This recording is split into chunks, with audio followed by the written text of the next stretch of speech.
into the online broadcast network, AFTERBUZZ TV. Over 20 million weekly downloads in over 150 countries, and your number one source for after-show entertainment.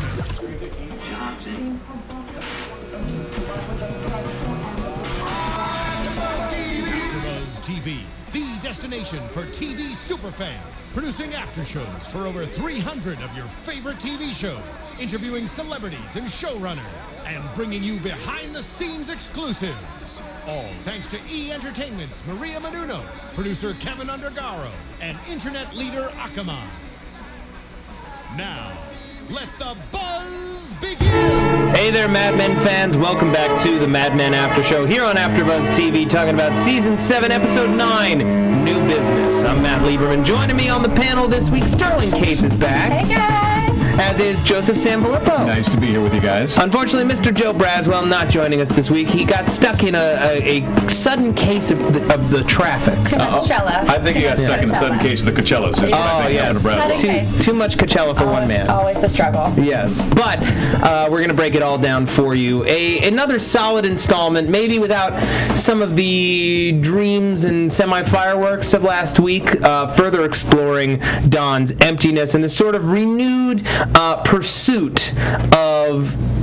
I guess he's always been looking for happiness, but he's trying to find a new definition of it. The old definitions no longer work. What did you guys think of this episode? It's been about 7 seasons, and he still hasn't really ever found it. That's I don't true. think. Do you think he ever will? It's hard to say. We only have 5 episodes left, so. Yeah. What do you think, Joe?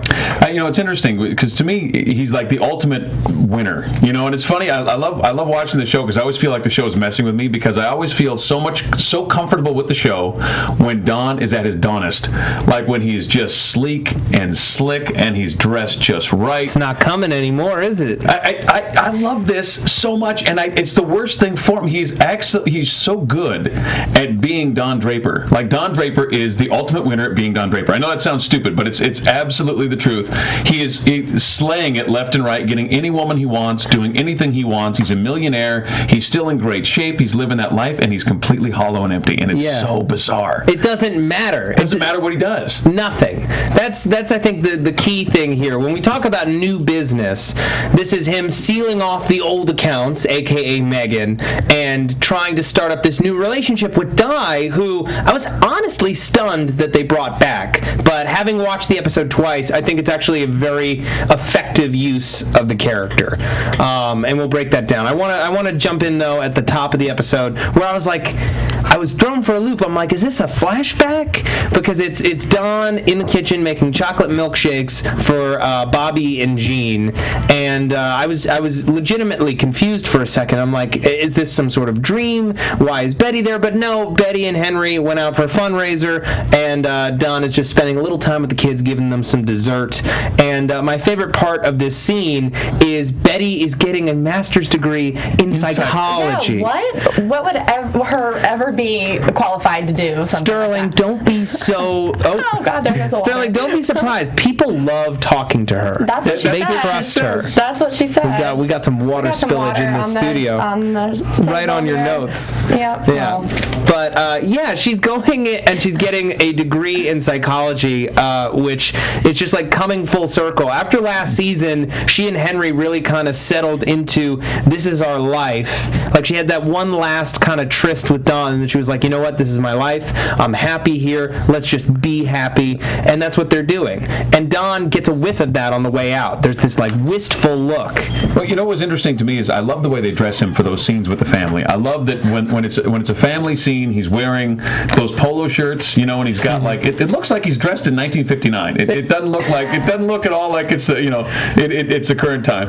But it's got to be such a heartbreaking thing to see your boys being raised by somebody else, and you're a visitor in what should be your life. But again, it's life, the life not lived. It's what I'm sure you guys talked about last week. Yeah, and it's a life that he gave up. Yeah, willingly like he walked doesn't away really from. have any desire to be that involved. He likes when they come on the weekends, every other weekend. He's there when he wants to be, but I honestly think he enjoys his Yeah, I thought about that. I counted. He sees his children maybe 50 days a year. Less. but maybe 50 days. And that's when he doesn't screw up and forget a date or something like that. Let me ask you guys a question about this, because I think this is to me it's fascinating with if there's a corollary being drawn between Diana and Dawn.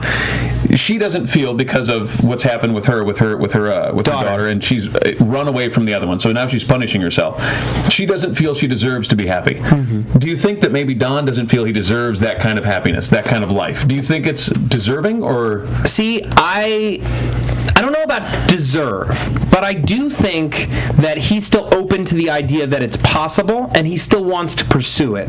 The reason why he's attracted to Di in the first place is because he senses, not only does she remind him of his mother, and she's a mother surrogate, but he can sense that she's got the same existential dread that he does. Why else would she value herself so little that she assumed that a $100 tip meant that he was paying to have sex with her? Yeah. Well, I also just don't think Don is built for that kind of lifestyle. Like, he tried to have that with Betty and the kids, that obviously didn't work out. Tried to jump, into this relationship with Megan again, thought he was ready, wasn't. So he's quick to jump into these relationships that he thinks will last, but he loses interest. He says that he's ready to die. He literally says, like, I've been separated for a long time. I'm ready for this. Do you believe him? No, not at all. I think he's just really quick to think he's in love or want to be in these relationships or want to change or seek that fulfillment that he gets by being with a woman and whatever that means for him. But he also just is never really that committed to it. And I don't think he'll change that cycle in the last 5 episodes. But Di versus any of these other women who've been coming and going to his place is a contender for ownership of his heart, a contender for a real relationship, which he has not offered to any of these other women, and he's been separated, mind you, for months and months and months. Megan's been gone for even longer. Yeah. It's so deep. He's so deep right now in I don't know, pimp swing, whatever the hell you want to call it. Pimp swing. Listen to you, Flippo. I'm making things up. He comes home. He gets on the phone with the service. I think this was last week's episode. 4 girls. 4 girls. You just pick which one, man. That's deep. But Diana, at the waitress at the shop, all of a sudden he's willing to drop everything and become a creepy stalker, because he stalks her. That was pretty creepy for weeks. Yeah. He has to go to the Tam O'Shanter to find her. Well, the thing about Don is he always wants to be in like serious relationships with unattainable women, whether they're married or not ready for a relationship, or just deeply depressed. Yeah, well, Diana's not in any position to be in a committed relationship with someone else. She's obviously trying to mourn her daughter/daughters, and I don't think she could even be capable of being in a relationship with Don, and that's like what draws him to her. Well, that's the thing. He understands. At first, he doesn't understand why. He just senses a kindred spirit. Then she admits, "I lied to you," and he's like, "Already?" Which is just, I think, this show almost in a nutshell, or people in a nutshell, is I lied to you already, and he finds out about her daughter, that this is the reason why she's so closed off, the reason for her existential dread, and he thinks, maybe we can still be something. Like, we can find happiness together. I can save her, and she'll save me right back. But the problem is, what we discover at the end of the episode, she has no interest in being saved or saving herself. She would rather live in torture till the end of her days. Well, she's that's a choice. She's torturing herself, and I'm sure you do too. I know people in my life who've done this. Absolutely. And it is you cannot help them. And I think Don recognized that. He walked right out the door. He didn't try to sell anything else. He was done. And what was interesting to me is I thought which is such an interesting choice, that they're always making interesting choices. They're such a good goddamn show. Anyway, so you see her punishment cave that she's created for herself, right? It's a terrible little 1-bedroom, and it's empty and it's hollow and there's nothing going on. And the entire episode you're contrasting it with Dawn's punishment cave, which is bigger and more opulent and full of stuff, but equally empty at the end. There's, and it's either way, it's the same exact thing. You're punishing yourself.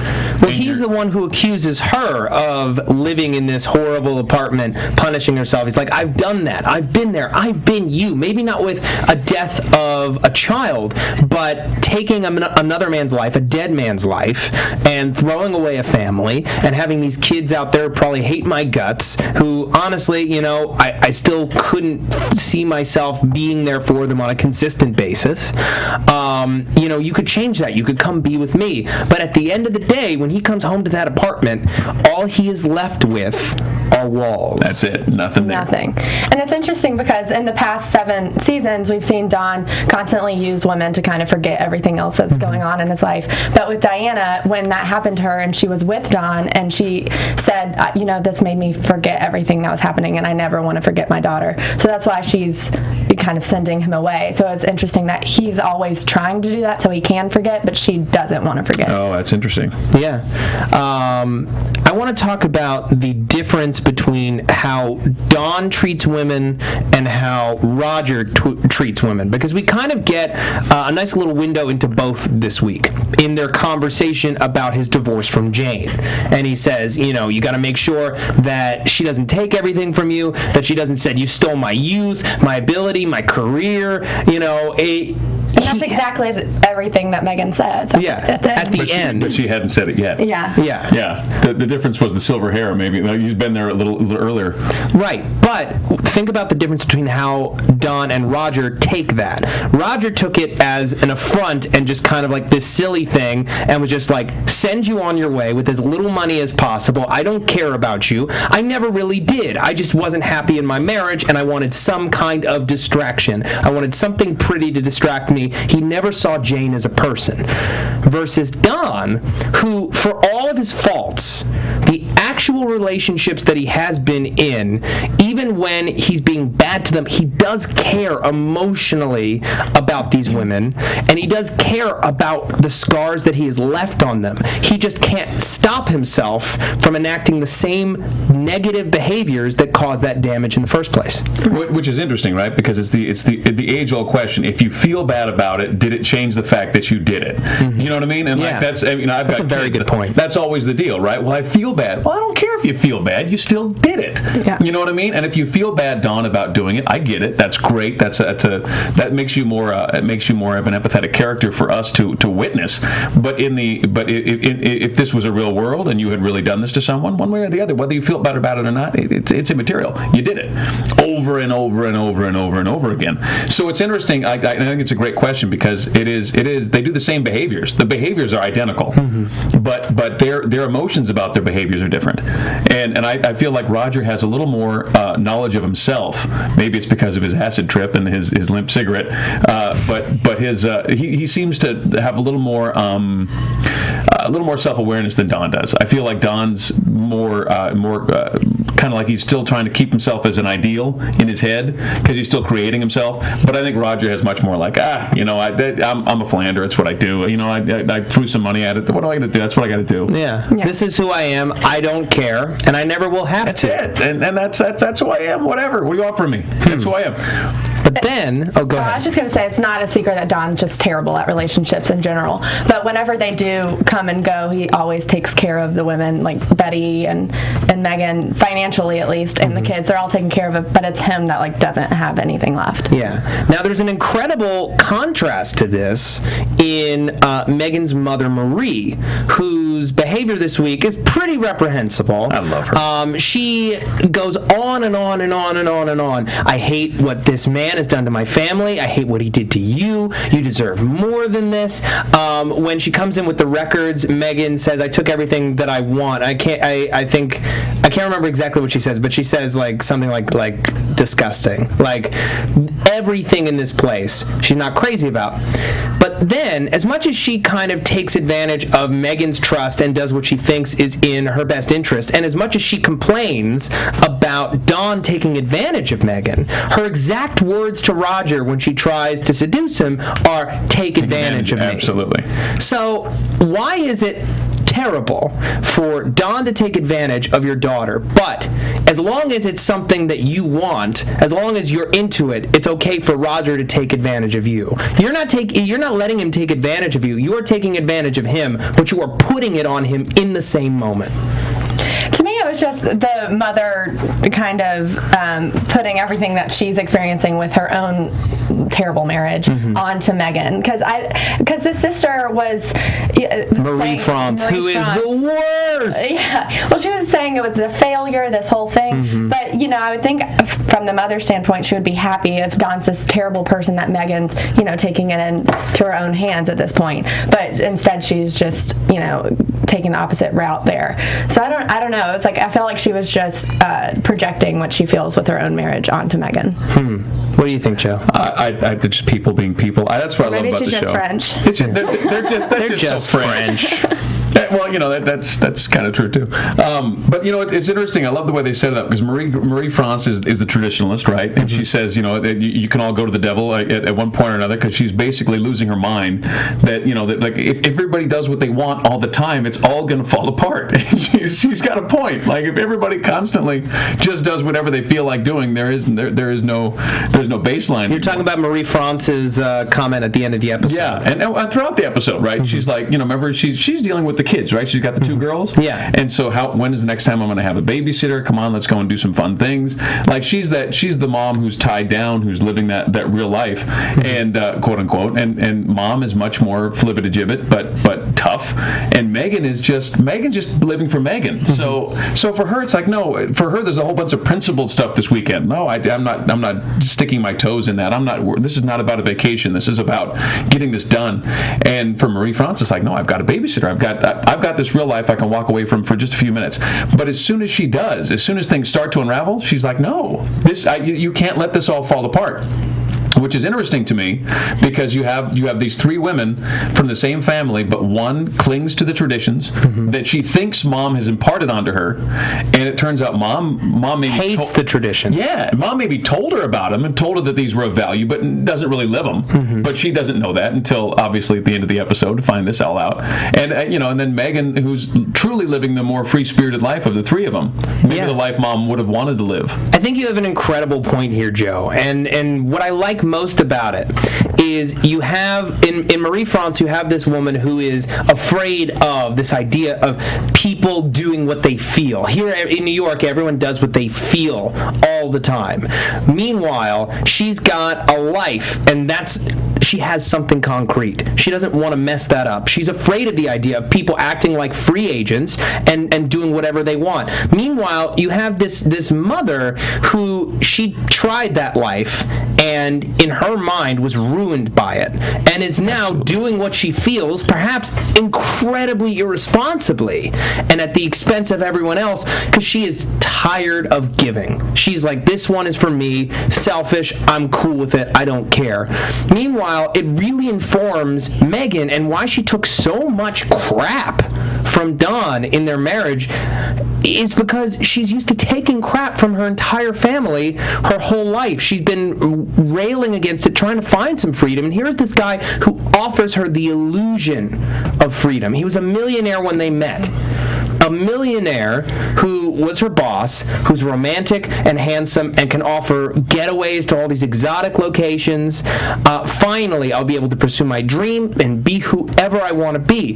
But because of who Don is, and because of his inability to really open up and invest in a relationship as much as he might want to, she's still just a reflection of Don Draper. Even when she's at that lunch with Harry, which Harry, I've been saying it forever, snake. And last week, Joe Braz and I think Isaac were both telling me, no, he's not a snake. He's a little bit of a weasel, whatever. He is a disgusting pervert snake. I feel like for me it was overnight that he was just like this dweeb that we didn't really worry about. But then when he made that move on her, it was just like the douchiest thing I've ever seen Harry do. It was very hard for me to watch. But you know what's funny about it? It's not funny. I thought that he could get away with it? He could get away with it? This is not his first rodeo. That was smooth as shit. He reaches out and puts his hand on her. Listen, I want to get on this right away. I'm not even hungry. I don't even want to eat. I've got a room upstairs. It's got a phone. Let's go upstairs and start making some phone calls. And I was like, he's done this before. There's no question. And this is work from the past. Yeah, but not to his coworker's wife, who he used to be coworkers with. He's such a scumbag. But even in that even in that lunch, he says, "How could Dawn have thrown you away? She is still a reflection of Dawn's choices, Dawn's actions. Of course. You should be this, you should be that, but all these men in your life have failed you. Let me be the man who will activate your life and get you on those lists." So throw off the shackles of these other men who have failed. Harry Crane is here to save the day. Absolutely. Boo. No, not I have a so chance.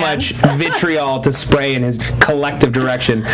Before we move on, I just want to quickly mention iTunes, because folks, and I say it every week, don't you dare skip ahead. I say it because it's true. The best way to support AfterBuzz TV is to go to iTunes, rate and review the shows that you listen to or that you watch on YouTube, or if you're on YouTube right now, click that subscribe button and I'll tell you why. Our subscriptions, our ratings, our reviews, these are the metrics by which our sponsors decide whether or not to sponsor our wide variety of programming. And did you know that we put out over 100 hours of free after show? 100. Wow. 100 hours of free after show content every single week. That is the widest array of after show content anywhere on the web at any time. In you the can world, take even. that to court and I will win because it is the truth. Okay? Preach. So, go to iTunes, rate and review the show. You also get a great shout out here on the show. I got 2 reviews here. The first one, good recap from Love Justified. Enjoyed your review and insight. Big AfterBuzz fan. Big AfterBuzz fan. Enjoyed it and look forward to this season. What will happen? Thanks. Astoundingly splendiferous. 5 stars from Bill Nye, PhD. I was afraid for a hot minute that I would lose the ability to hear a Saul Goodman-esque voice talk to me about TV shows when Better Call Saul ended. Never fear. The Mad Men after show is here to deliver AMC quality analysis to the hungry masses. Also, this review took me 20 seconds to type up, you lazy bums. Get to it. I appreciate that last bit. I was accused on the Better Call Saul after show of having a Saul Goodman-esque voice. Whenever I say lawyer, I guess. You bring it down I here. bring it just a little bit. But Is it lawyer? it doesn't matter. It's okay. So, we're still not done unpacking, I think, this Don stuff. I want to talk about Don and Pete, who have a brief exchange in the car on the way to golf. And Pete has this line where he essentially says, like, I didn't know that your divorce was still going on. I keep trying to, start over and find a new beginning. But what if the new beginning never comes, or you never find your way get back? out of the beginning? Yeah. What if you never finish the beginning? What if you never get past the beginning? That's the exact line. Yeah. Is what if you never get past the beginning? And it's a good point. Pete has been divorced now for a few years. He had a solid relationship going for him, maybe the happiest he's ever What had. happened with her? He moved back to New York for work. And that was it.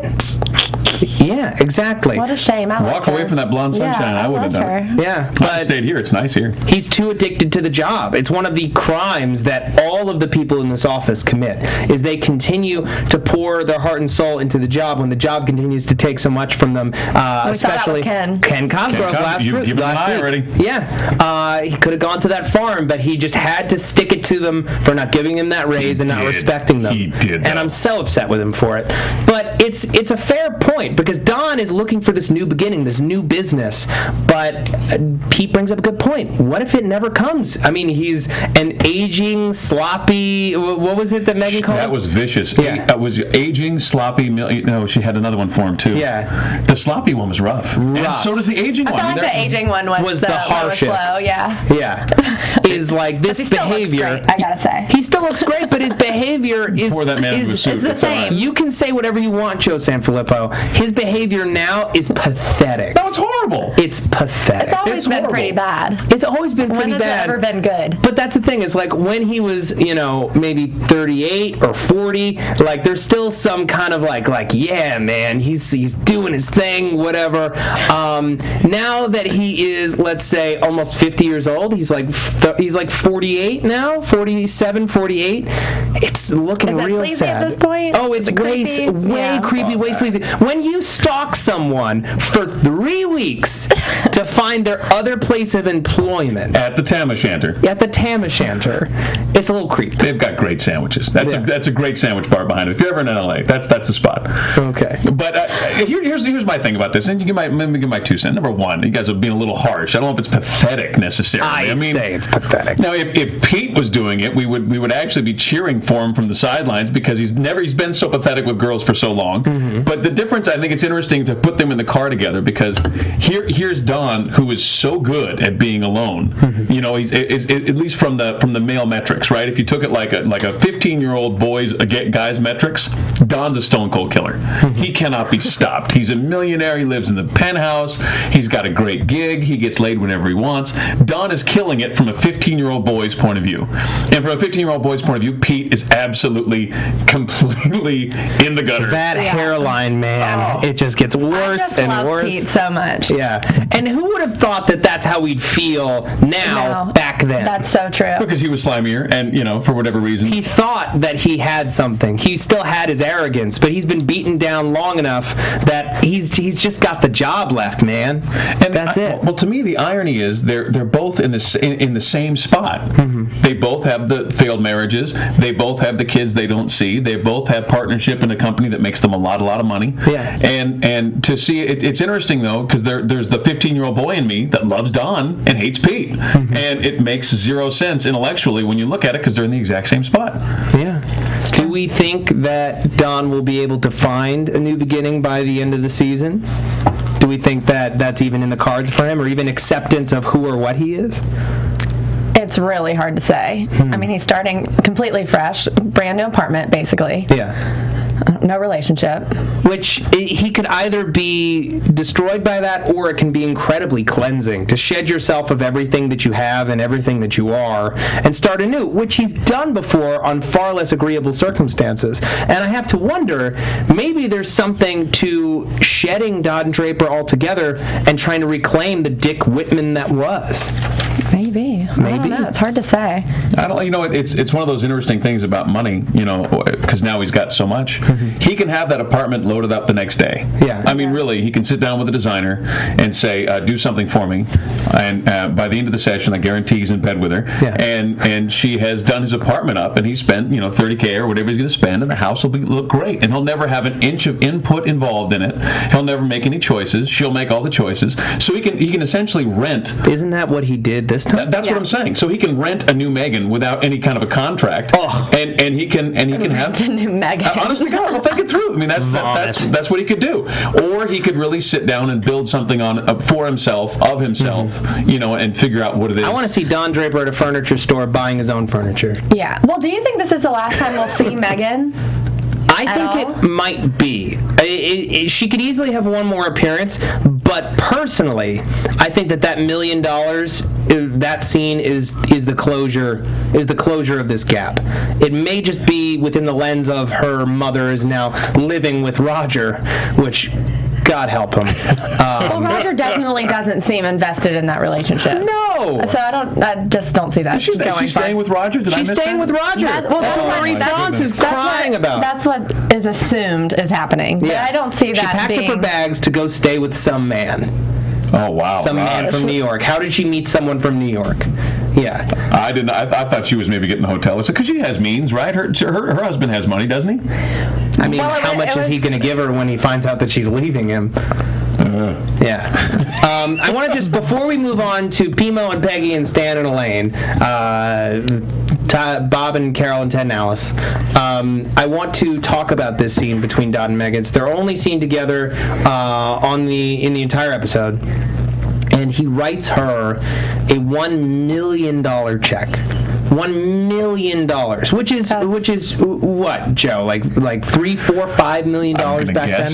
Yeah. Like an unconscionable amount of money. And she says, "This can't be real. Nothing about you is real. All you are is lies and smoke." And that's also true. Well, cruel. Not everything. I think that for all of his faults and for all of his foibles, he may not have been able to be a good husband to her, but I think he does care about her. Yeah. I think he married her for the wrong reasons. Go ahead. Well, didn't in the mid-season finale last spring, didn't she say, "I don't want anything from you. Like, let's end this on good terms, blah, blah," and then we come back for the second half of the season, and then she just wants all this money and wants, all this stuff to go on. I didn't expect that from her. Well, wait, what they said in the preview, right? If I remember right, that 5% of the company was worth $1.5 million, right? And Don owns more than 5%, doesn't he? He owns, I think, 15%. Okay, so you know that he's he's got it. He's got it. It's not like he doesn't have the money, and he had the money before she came around. And what's interesting to me is she's not going after the whole thing, because I don't think that she ever, right? She didn't want to. I think the more accurate statement from my point of view is she didn't want the money. Does that make any sense? That does make sense. Yeah, but the reality is she does need the money. Yeah, LA's she's not cheap. She's not booking. Yeah, you're not booking, and that's LA. If you're working, it's a great town. If you're not working, this place sucks. Yeah. Part of me didn't want her to take the check, just to be. Yeah. I don't know. She earned it. She did, but that's fine. He was a terrible husband. I want to talk about the motivation of giving her the check, which is once again calling into sharp detail the differences between him and Roger, who would never be forthcoming with that kind of money. But in hearing the words come out of her mouth and feeling so bad for himself that he agrees with her and agrees with everything that she's saying, and hating himself and feeling so guilty for what he's done to her, he is signing this check and he is saying, go live an amazing life. I don't want to feel guilty anymore. I'm sorry for what I did to you. I hope that this maybe makes up for what I have done, but I can't live my life and feel guilty like this anymore. Well, it's a great way to close the door. And let's be realistic. When you've broken up with someone, whether you've been married to them or not, there's nothing you can do. There's just nothing you can do to fix whatever it is you did. And I'm sure we've all been in that position where we've done something we wish we could take back, but you can't. You just can't do it. Yeah. And so if you're in a position to write a check for $1 million, you're right. It is something you can go, okay, well, here's this. I can't do anything else. I can't unscrew the light bulb, but I can definitely give you this, and hopefully that'll mean something to you. I think it's a good gesture. I think it's worthwhile. Yeah, I agree. And you don't want to be paying someone $500 here, $500 there, and then just be like an ongoing situation. Rip so the for him Band-Aid to just to give her the $1 million and end it. And then just two more points, and then I swear we'll get into Pimo. One, that earlier in the episode when Marie says to Megan about the 500, you took $500 from him like a whore.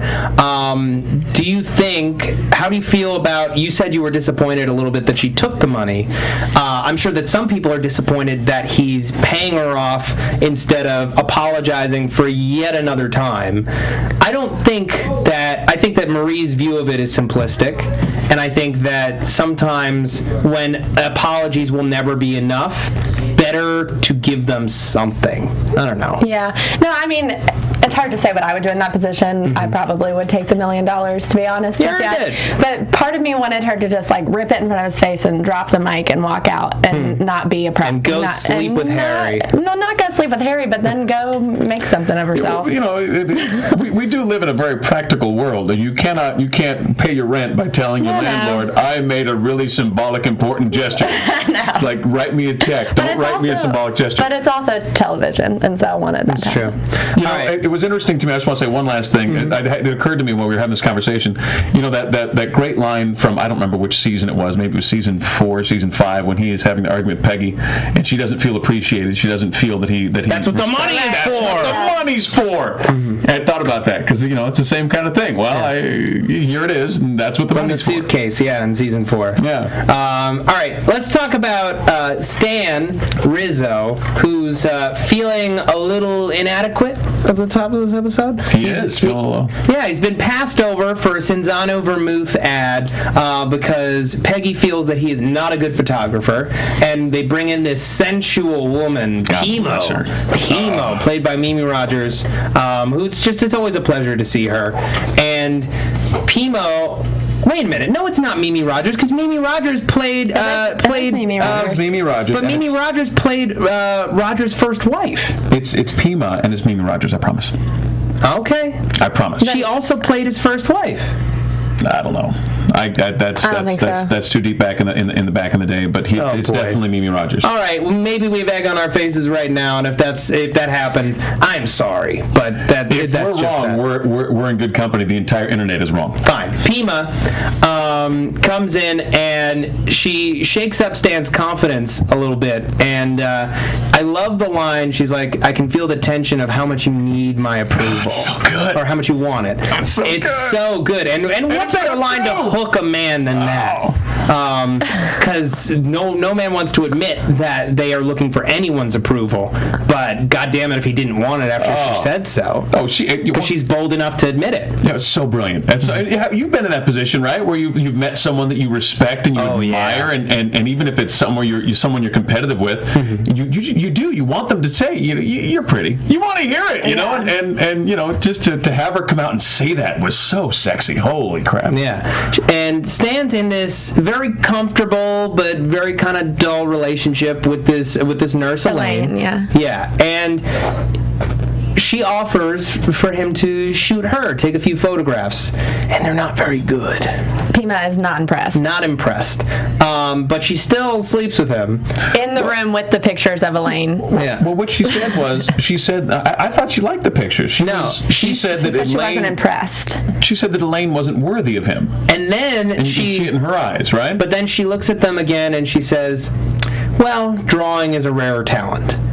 Oh, okay. All right. And in that moment, she's saying, these aren't very good pictures. I still think it's sexy that you can draw. Let me see what else you can do. And I don't think she was summarily impressed with that either. Or at least Stan is, once again, emasculated at the end, realizing, because he's not special.